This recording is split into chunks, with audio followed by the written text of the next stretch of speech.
Halo Bapak Ibu Saudari, kembali lagi ke channel YouTube Fili Halim di vlog baca Alkitab setiap hari. Bapak Ibu, saya akan lanjutkan baca Alkitab di kitab yang baru, lanjutannya. Kemarin kita baca di Perjanjian Lama, hari ini kita akan lanjutkan di Perjanjian Baru. Terakhir kita di Kisah Para Rasul. Hari ini kita di Roma ya. Kita akan baca di Roma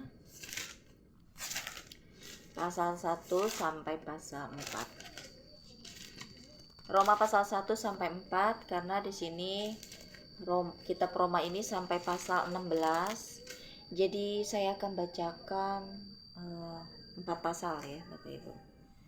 Sebelum kita baca, kita berdoa dulu yuk. Tuhan, terima kasih buat hari ini Tuhan.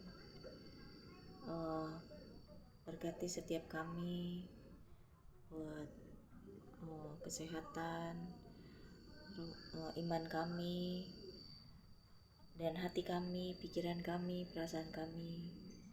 Tuhan Yesus, ampuni setiap kami Tuhan, apabila kami banyak melanggar di dalam menjalani hidup ini. Sucikan, kuduskan kami Tuhan dengan kuasa darah-Mu Tuhan. Terima kasih Tuhan, haleluya, amin. Kita akan mulai baca Bapak Ibu dari pasal 1 ya. Mengenai tentang pasal 1, salam. Dari Paulus, hamba Kristus Yesus, yang dipanggil menjadi rasul dan dikuduskan untuk memberitakan Injil Allah. Injil itu telah dijanjikannya sebelumnya dengan perantaraan nabi-nabinya dalam kitab-kitab suci, tentang anaknya yang menurut daging diperanakan dari keturunan Daud, menurut roh kekudusan dinyatakan oleh kebangkitannya dari antara orang mati, bahwa ia adalah anak Allah yang berkuasa, Yesus Kristus Tuhan kita. Dengan perantaraannya kami menerima kasih karunia dan jabatan rasul untuk menuntun semua bangsa, supaya mereka percaya dan taat kepada namanya. Kamu juga termasuk di antara mereka, kamu yang telah dipanggil menjadi milik Kristus. Kepada kamu sekalian yang tinggal di Roma, yang dikasihi Allah, yang dipanggil dan dijadikan orang-orang kudus, kasih karunia menyertai kamu dan damai sejahtera dari Allah Bapa kita dan dari Tuhan Yesus Kristus. Paulus ingin ke Roma. Pertama-tama aku mengucap syukur kepada Allahku oleh Yesus Kristus atas kamu sekalian, sebab telah tersiar kabar tentang imanmu di seluruh dunia. Karena Allah yang kulayani dengan segenap hatiku dalam pemberitaan Injil anaknya adalah saksiku, bahwa dalam doaku aku selalu mengingat kamu. Aku berdoa semoga dengan kehendak Allah aku akhirnya beroleh kesempatan untuk mengunjungi kamu, sebab aku ingin melihat kamu untuk memberikan karunia rohani kepadamu guna menguatkan kamu, yaitu supaya aku ada di antara kamu dan turut terhibur oleh iman kita bersama, baik oleh imanmu maupun oleh imanku. Saudara-saudara, aku mau supaya kamu mengetahui bahwa aku telah sering berniat untuk datang kepadamu, tetapi hingga kini selalu aku terhalang, agar di tengah-tengahmu aku menemukan buah, seperti juga di tengah-tengah bangsa bukan Yahudi yang lain. Aku berhutang baik kepada orang Yunani maupun kepada orang bukan Yunani, baik kepada orang terpelajar maupun kepada orang tidak terpelajar. Itulah sebabnya aku ingin untuk memberitakan Injil kepada kamu juga yang diam di Roma. Injil itu kekuatan Allah. Sebab aku mempunyai keyakinan yang kokoh dalam Injil, karena Injil adalah kekuatan Allah yang menyelamatkan setiap orang yang percaya, pertama-tama orang Yahudi, tetapi juga orang Yunani. Sebab di dalamnya nyata kebenaran Allah, yang bertolak dari iman dan memimpin kepada iman, seperti ada tertulis, orang benar akan hidup oleh iman.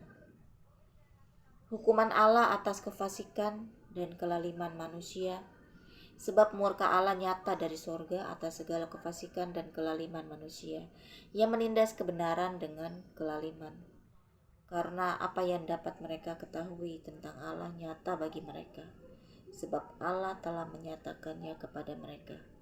Sebab apa yang tidak nampak daripadanya, yaitu kekuatannya yang kekal dan keilahiannya, dapat nampak kepada pikiran dari karyanya sejak dunia diciptakan, sehingga mereka tidak dapat berdalih.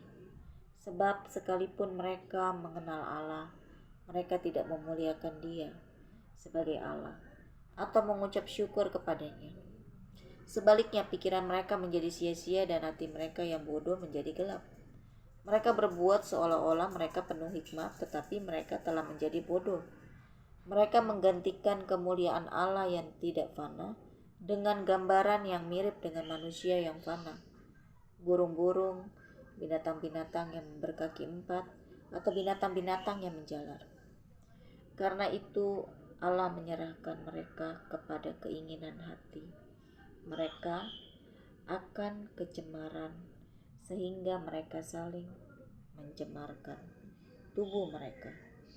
Sebab mereka menggantikan kebenaran Allah dengan dusta, dan memuja dan menyembah makhluk dengan melupakan penciptanya yang harus dipuji selama-lamanya. Amin.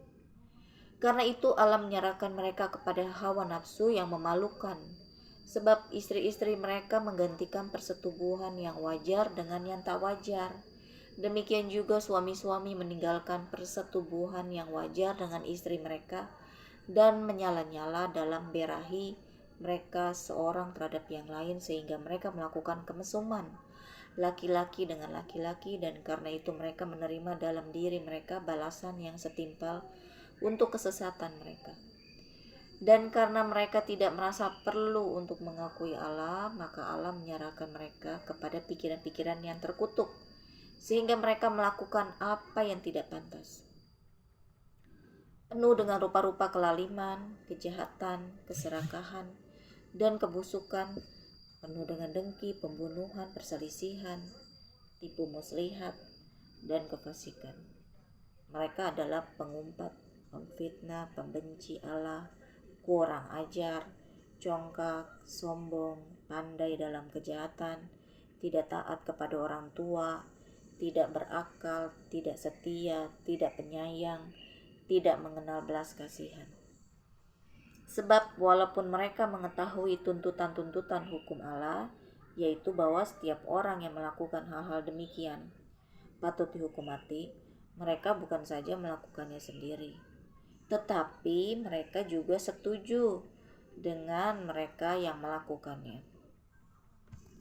Pasal 2, hukuman Allah atas semua orang.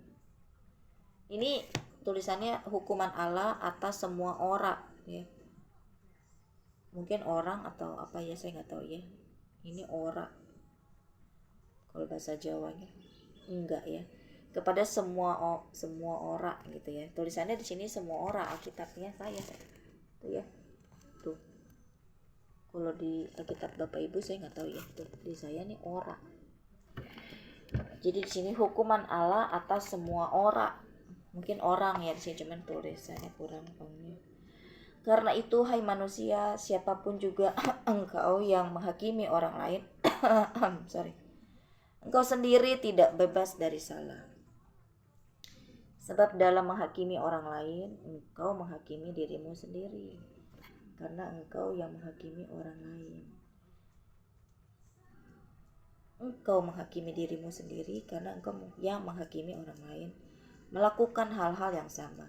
Tetapi kita tahu bahwa hukuman Allah berlangsung secara jujur atas mereka yang berbuat demikian. Dan engkau, hai manusia,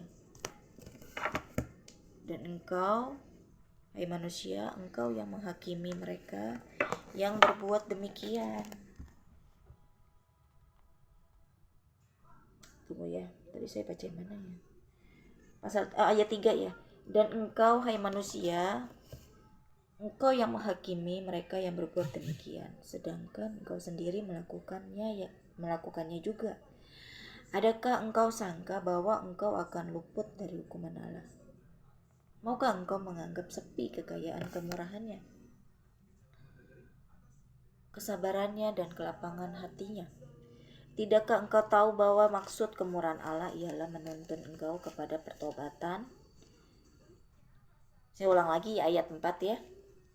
Maukah engkau menganggap sepi kekayaan kemurahannya, kesabarannya, dan kelapangan hatinya?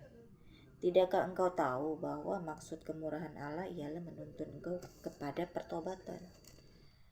Tetapi oleh kekerasan hatimu yang tidak mau bertobat, engkau menimbun murka atas dirimu sendiri pada hari waktu mana murka dan hukuman Allah yang adil akan dinyatakan. Ia akan membalas setiap orang menurut perbuatannya, yaitu hidup kekal kepada mereka yang dengan tekun berbuat baik, mencari kemuliaan, kehormatan, dan ketidakbinasaan.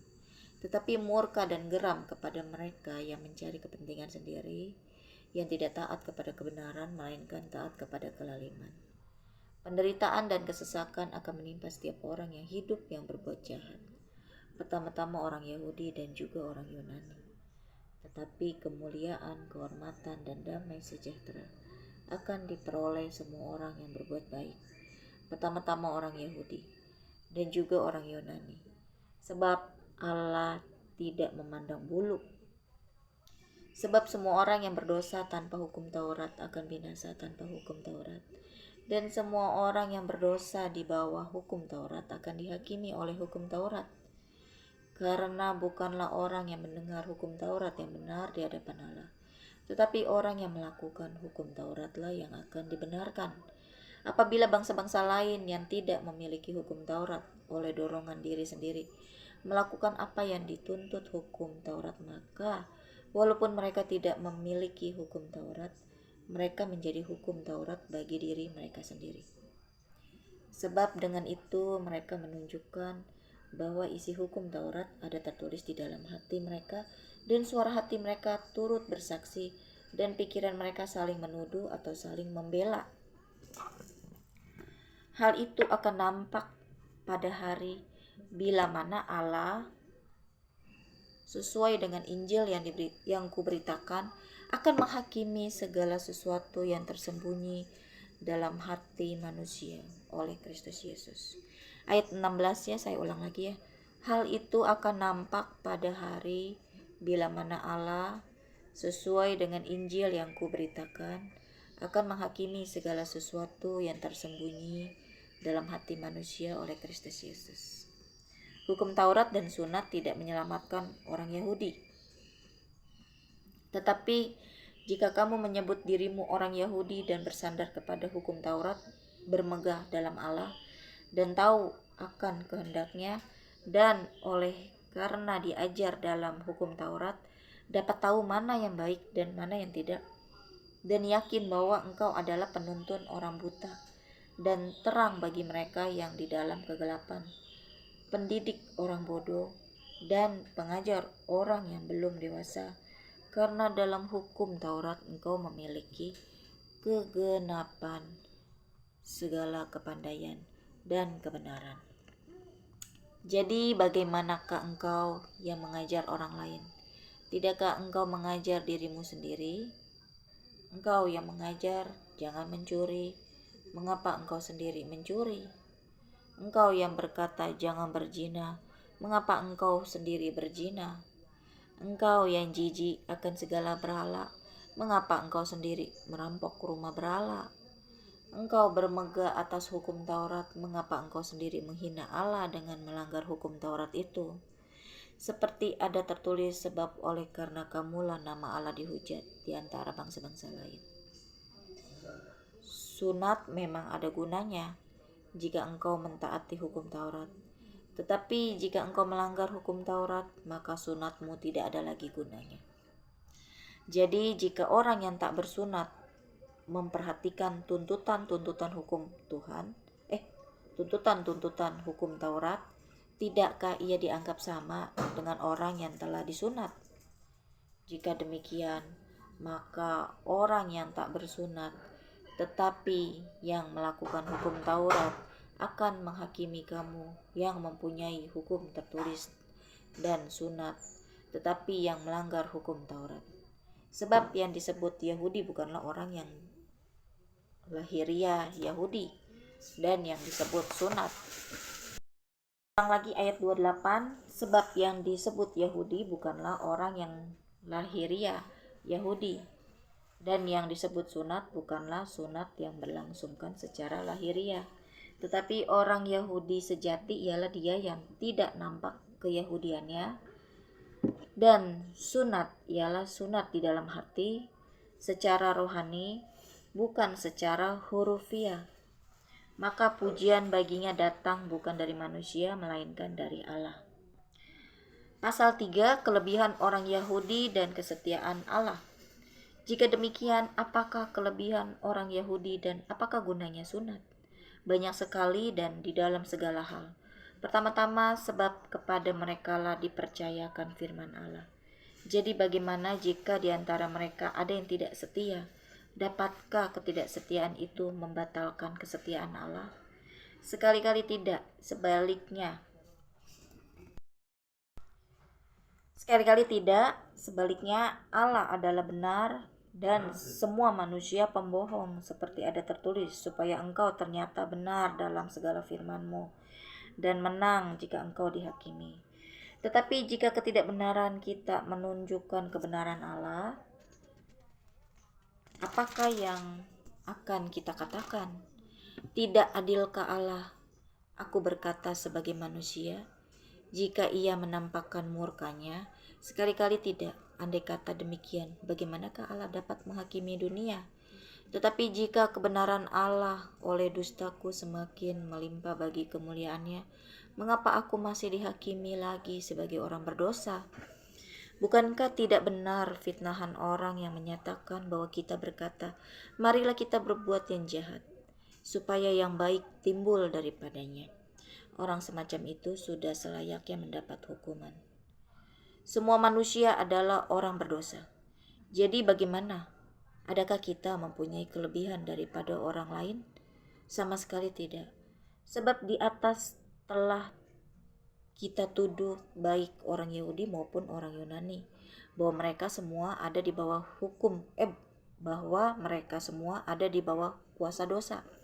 Seperti ada tertulis, tidak ada yang benar, seorang pun tidak. Tidak ada seorang pun yang berakal budi. Tidak ada seorang pun yang mencari Allah. Semua orang telah menyeleweng. Mereka semua tidak berguna. Tidak ada yang berbuat baik, seorang pun tidak. Kerongkongan mereka seperti kubur yang ternganga. Lidah mereka merayu-rayu. Bibir mereka mengandung bisa. Mulut mereka penuh dengan sumpah serapah.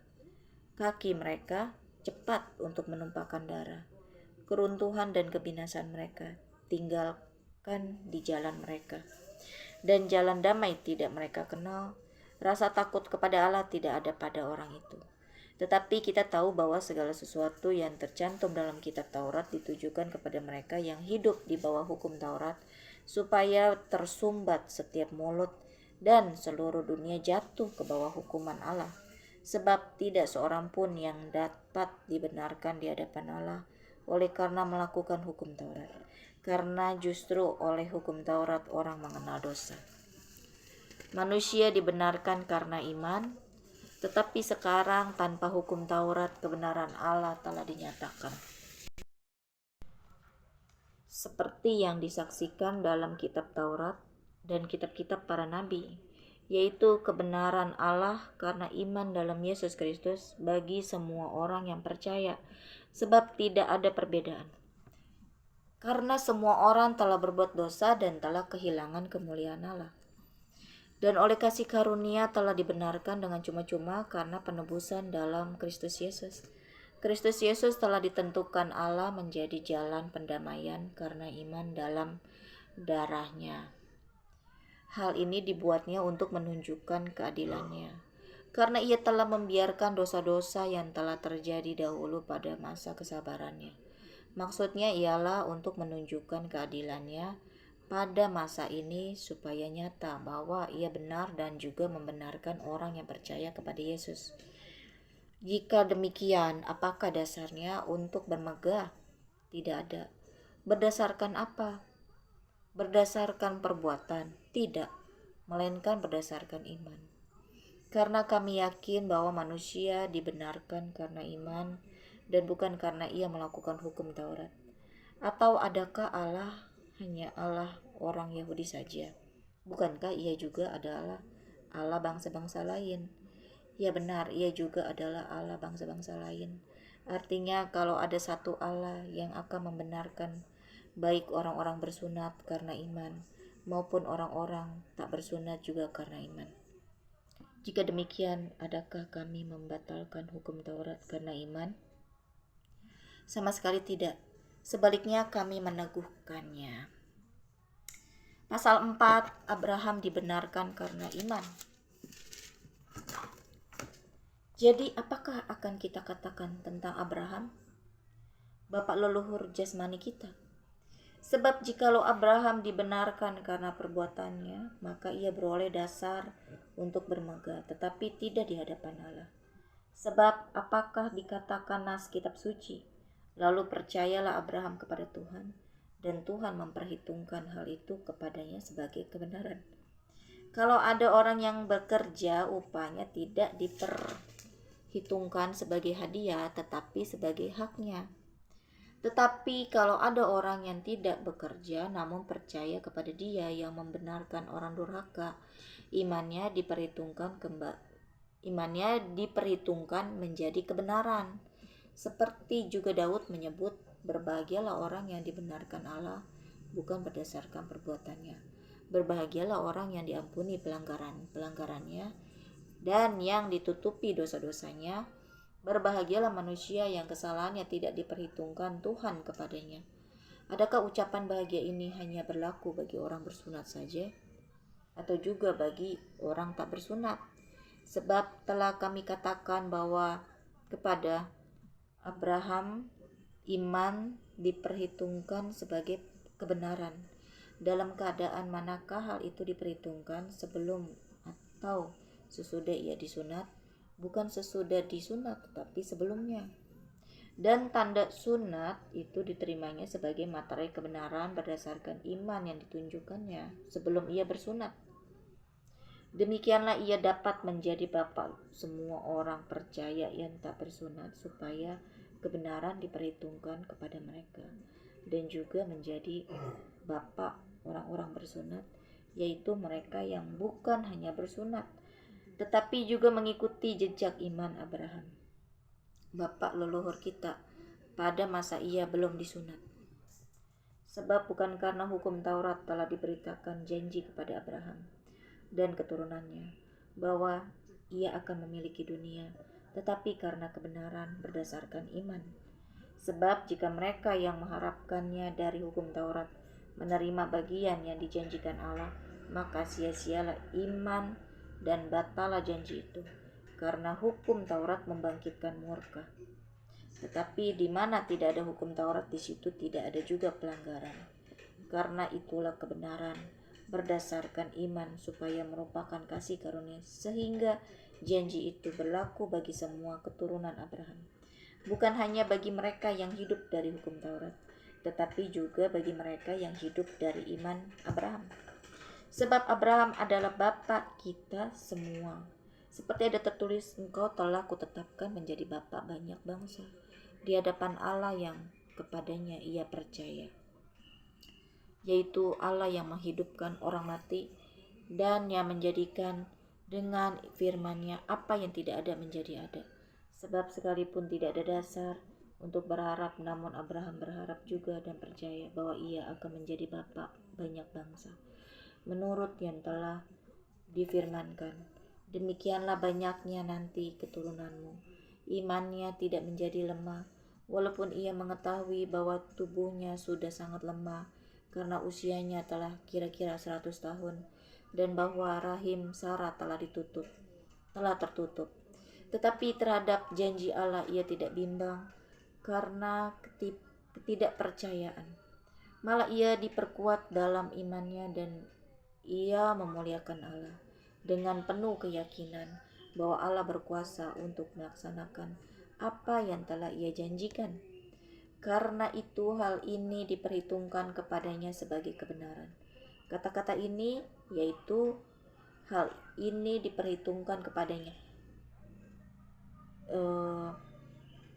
Tidak ditulis untuk Abraham saja, tetapi ditulis juga untuk kita, sebab kepada kita pun Allah memperhitungkannya. Karena kita percaya kepada Dia yang telah membangkitkan Yesus, Tuhan kita dari antara orang mati, yaitu Yesus yang telah diserahkan karena pelanggaran kita dan dibangkitkan karena kebenaran kita. Amin. Amin. Bapak Ibu Saudari, kita sudah selesai baca Alkitab Roma pasal 1 sampai pasal 4. Kita akan tutup dalam doa. Tuhan, terima kasih buat firman-Mu ini, Tuhan Yesus. Biarlah Tuhan, apapun yang kami pergumulkan, Tuhan, agar kami mau percaya, Tuhan, seperti Abraham, janji Tuhan kepada Abraham, dan juga biarlah Tuhan, apapun yang sedang kami alami, agar kami juga mau percaya, Tuhan, memiliki hati yang percaya seperti Abraham, Tuhan. Terima kasih Tuhan, haleluya, amin.